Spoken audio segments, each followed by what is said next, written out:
Mr. Flory.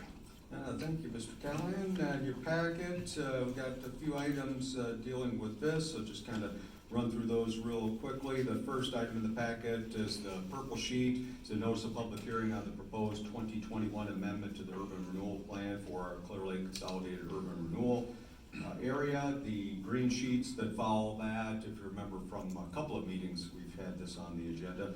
This is the letter that I sent to the other taxing entities of Saragordo County. It's the required consultation meeting that we have with them. Again, that's a requirement of the statute. So we held that consultation meeting February 26, 10 a.m. here at City Hall, and let them contribute anything they want in terms of comments to the plan, which there were none. So the orange sheets that follow that are the resolution that approves the 2021 Urban Renewal Plan amendment. That again is the actual resolution. And then just a little bit further, a couple more sheets, the 2021 amendment itself is there on page 5. You'll see that, identifying the reasons for the amendment. And then the blue sheets are the letter of intent with Momberg Land LLC for a particular project that's identified in the plan amendment. So again, the council had previously set the date for the public hearing for this particular proposal with a notice published in the newspaper. So tonight is the opportunity for the public hearing on the proposal to amend the urban renewal plan to include 2 additional new commercial projects that are identified there in the packet. So first project is construction of approximately 47,000 square foot commercial retail space with related surface parking resulting from a development investment of at least $7.5 million in real and personal property. City would offer the developer an incremental property tax rebate agreement for 10 years in an amount not to exceed $850,000. Payments would be subject to annual appropriation by the council. And additionally, we would utilize $350,000 in incremental property tax revenues to help finance municipal and water and sewer service mains and laterals needed for the project.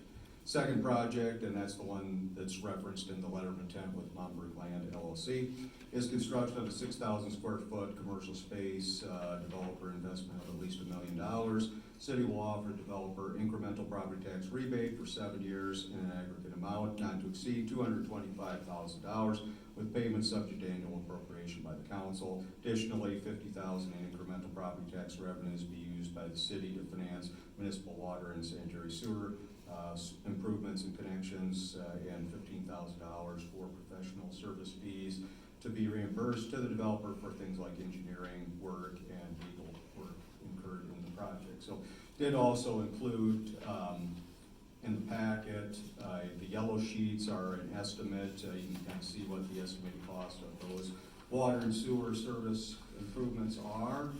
And then also the developers working with B&K. Project is called Starboard Square Retail Development, and you can kind of see there, again, this is the project that's, of course, south of the Marriott Lot 3 Courtway Park subdivision. So you can kind of see how that's laid out there on, runs contiguous to Bayou Road there, so you can kind of see how that's all laid out with parking and the proposed development itself. So I think they're tentatively planning on being on the agenda for site plan review later this month.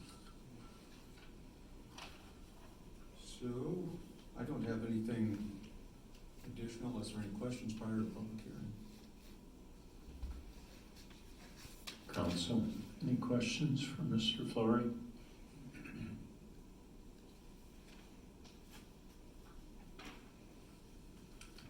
Add anecdotally that talking to some of the local contractors, and I think I was telling Nelson this before he left, and it's amazing how so many of these things that we do filter their way down to provide opportunities for people here locally for employment, for example. So on this one, I was talking to one gentleman who's potentially going to be doing the flat work on the project, and mentioned to me that he's pretty optimistic about doing this work and also the ROCA project out along Highway 122. So it's just kind of interesting to see, again, just how these things kind of trickle down. It's always very nice to see that these projects use local people to help build them. So